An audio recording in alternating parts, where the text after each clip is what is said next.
Anne Ruston is the Shadow Aged Care Minister. She's in Canberra for the parliamentary sittings. And Anne, we've had a pretty big revelation come from the Albanese government that they're not going to make it on a big election pledge for the aged care sector. No, yesterday we saw the aged care minister backflip on a decision that had been a core election promise of the Albanese government, that every aged care home in Australia would have a nurse on site 24/7 by July this year. But yesterday we saw the government concede that it just can't do that because, as you and I, and I'm sure all your listeners know, there are such extreme workforce shortages that there just aren't the nurses to be able to make that promise come true. So yesterday they backflipped, but it still creates a huge amount of uncertainty out there in the sector about what actually is going to happen on the 1st of July.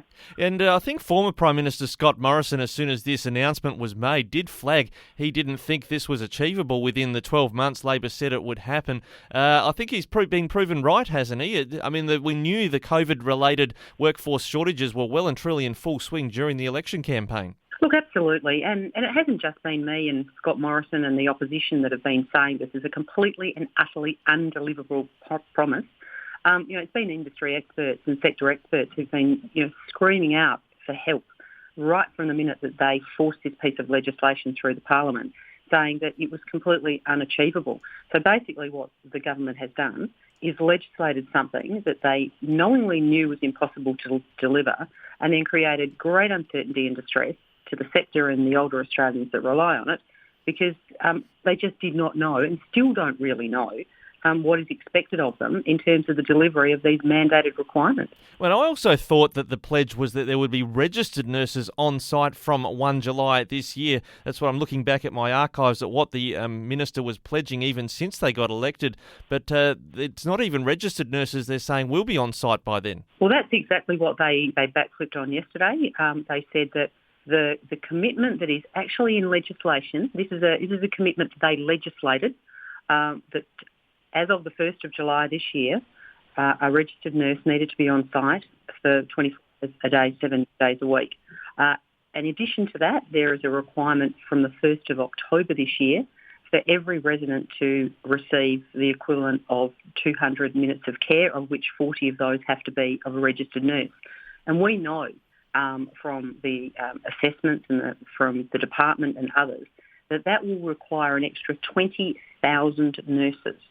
Now, where on earth this government thinks it's going to find 20,000 registered nurses in a workforce crisis, just is ridiculous. And yet they really haven't provided any certainty with their admission yesterday. They're not going to be able to reach those targets. So what actually are they going to put in place on the 1st of July?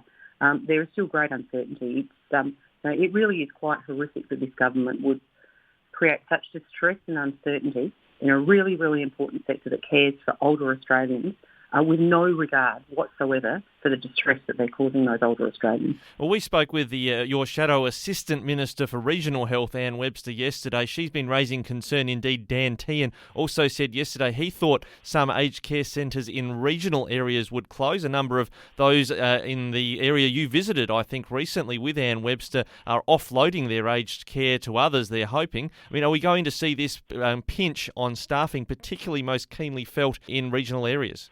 Well, it is undoubtedly these sorts of issues are felt most acutely the further you get away from a capital city.